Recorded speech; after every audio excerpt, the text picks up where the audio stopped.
Imagine descending into absolute darkness. No light, no sound, no way to know what is hunting you until it is already too late. At crushing depths where pressure would collapse an unprotected human body in seconds, a new generation of underwater weapons is being born. Machines so quiet they can trail an enemy vessel for weeks without detection, so fast they can outrun the torpedoes sent to destroy them. So intelligent they may soon make decisions without any human being in the loop at all. The submarine has always been the most feared weapon in any navy's arsenal. But what is being built today, in classified shipyards in Virginia, in sprawling naval facilities outside Shanghai, in Arctic-adjacent Russian dockyards, shrouded in secrecy, makes everything currently patrolling the world's oceans look primitive by comparison. We are not talking about incremental improvements. We are talking about a fundamental reinvention of underwater warfare that will reshape the global balance of power in ways most people cannot yet imagine. And somewhere in this story, at a depth and in a location we cannot tell you, a submarine is already moving. You don't know it's there. Neither does the Navy it's watching. To understand where submarine warfare is going, you first need to understand why it matters so profoundly. Surface ships can be seen. Aircraft can be tracked. Satellites monitor every military airfield and naval base on Earth in near real time. But the ocean, covering 71% of this planet's surface, plunging in places to depths of nearly 7 miles, remains the one domain where a nation can hide something truly dangerous with a reasonable chance of never being found. That fundamental reality has driven naval strategy since the First World War, and it drives the most important military investments being made right now. The United States Navy's Virginia-class attack submarine is, by most expert assessments, the finest conventional attack submarine currently in service anywhere in the world. Stretching 377 feet, nuclear-powered, capable of diving to depths that remain classified, and armed with Mk-48 torpedoes and Tomahawk cruise missiles, a Virginia-class boat is a lethal, versatile, and extraordinarily capable instrument of naval power. Since the lead vessel was commissioned in 2004, the Navy has been steadily improving the design through a series of blocks, each one incorporating new technology, new sensors, and new weapons. The Block 5 configuration, now entering service, includes the Virginia Payload Module, a 70-foot hull extension that adds 4 large-diameter tubes capable of carrying dozens of additional missiles per submarine. A single Block 5 Virginia can now deliver more firepower in a single salvo than an entire surface task force could have managed just 20 years ago. But this is where the story becomes truly fascinating, because the Virginia class, as exceptional as it is, represents the known, the confirmed, the publicly acknowledged capability. What the United States Navy is now developing to follow it is something else entirely. The SSN-X program, the next generation American attack submarine, is currently in its concept development phase, with early design work being conducted by the nation's premier submarine designers. What has emerged from congressional testimony and defense budget documents paints a picture of a submarine unlike anything currently in the water. The SSN-X is designed to be significantly faster than the Virginia class, with some analysts suggesting speeds that would represent a dramatic leap over current capabilities. It is being designed to carry more weapons, dive deeper, and incorporate sensors and computing systems that will make its predecessors look like they were navigating by candlelight. The Congressional Budget Office has projected costs per vessel that reflect the extraordinary ambition of the program, and the Navy wants the first one in the water by the mid-2030s. Yet even SSN-X is not the most startling development in American submarine programs. That distinction belongs to something quieter, stranger, and potentially far more consequential. The United States Navy has been investing heavily in extra-large unmanned undersea vehicles, XLUUVs. The Boeing Orca, the first of these to enter production, is a submarine in every meaningful sense of the word except one. It has no crew. At 85 feet long, capable of operating autonomously for months at a time, and designed to carry a modular payload bay that can be fitted with torpedoes, mines, electronic warfare systems, or sensors depending on the mission, the Orca represents something genuinely new in the history of undersea warfare. It can be pre-positioned in contested waters long before any conflict begins. It can trail adversary submarines on missions too long or too dangerous for crewed vessels. It can saturate a defensive perimeter with multiple simultaneous threats that no conventional submarine force is currently designed to defeat. And it costs a fraction of what a crewed submarine costs to build and operate. The Navy has ordered multiple Orca vehicles and is already conceptualizing follow-on designs that will be larger, faster, and more capable. The implications are profound and, for adversary naval planners, deeply unsettling. Because a crewed submarine has inherent limits, human beings need food, water, sleep, and eventually they need to come home. An unmanned submarine has none of those constraints. But what happens next is even more surprising. China's submarine ambitions have been expanding at a pace that has genuinely alarmed Western defense planners. Just 2 decades ago, China's submarine force was considered technologically inferior to Western and Russian equivalents, loud, detectable, and limited in operational range. That assessment is dangerously out of date. The People's Liberation Army Navy now operates one of the largest submarine fleets in the world, and the quality gap has been closing with disturbing speed. China's Type 93 Shang-class nuclear attack submarines have been progressively upgraded, and their successor, the Type 93B, incorporates acoustic quieting improvements that Western analysts say represent a meaningful step toward parity with the quietest Western vessels. But it is China's ballistic missile submarine program that carries the most strategic weight. The Type 94 Jin-class submarine carries the JL-2 submarine-launched ballistic missile, giving China a credible second strike nuclear capability from the sea for the first time in its history. The ability to survive a nuclear first strike and retaliate from an undetectable underwater position is considered the ultimate strategic deterrent.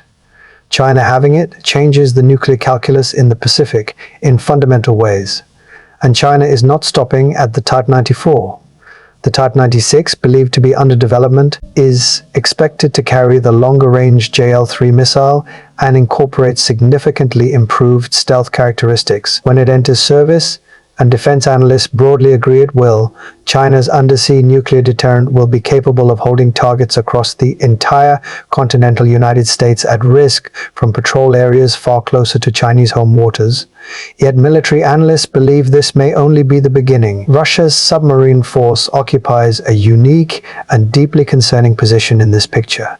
Despite the severe economic damage inflicted by sanctions following the invasion of Ukraine, and despite the catastrophic losses suffered by its conventional military, Russia has continued to prioritize submarine investment with a consistency that reveals where its strategic thinking truly lies. The Yasen-M class nuclear attack submarine, several of which are now in service with more under construction, is considered by NATO analysts to be genuinely competitive with the American Virginia class in terms of acoustic quieting and sensor capability. It carries the Caliber cruise missile and, in its most recently confirmed configuration, the Zircon hypersonic missile in a submarine-launched variant. A Zircon fired from a Yasen-M travels at speeds exceeding Mach 8. At that velocity, existing naval defense systems have a response window measured in seconds. The combination of a near-undetectable launch platform and a near-undefendable weapon is the nightmare scenario that NATO surface fleet commanders think about in the early hours of the morning. Russia is also operating the Belgorod, a submarine so unusual it deserves its own discussion entirely. The Belgorod is the world's longest submarine currently in service, a modified Oscar II class vessel converted to carry a weapon system that has no equivalent anywhere in the world. The Poseidon nuclear-powered autonomous torpedo is, according to Russian state announcements and confirmed Western intelligence assessments, a thermonuclear weapon delivered by an underwater drone capable of traveling intercontinental distances at depths and speeds that defeat any existing underwater defense system. Its stated purpose is to create radioactive tsunamis capable of destroying coastal cities. Whether Poseidon is fully operational and how many have been produced remains classified, but its existence, confirmed, real, and deployed on an active Russian submarine, represents a category of undersea threat that has no precedent and currently no answer. However, the most transformative development in the future of underwater warfare may not be any specific vessel or weapon system. It may be the collapse of the submarine's most fundamental advantage. For as long as submarines have existed, their power has rested on a single foundation. They cannot be reliably found. The ocean is vast, deep, acoustically complex, and fundamentally hostile to detection. Sonar, both active and passive, has improved dramatically since World War II. Towed array systems, bottom-mounted hydrophone networks, and maritime patrol aircraft have all made the ocean more transparent than it once was.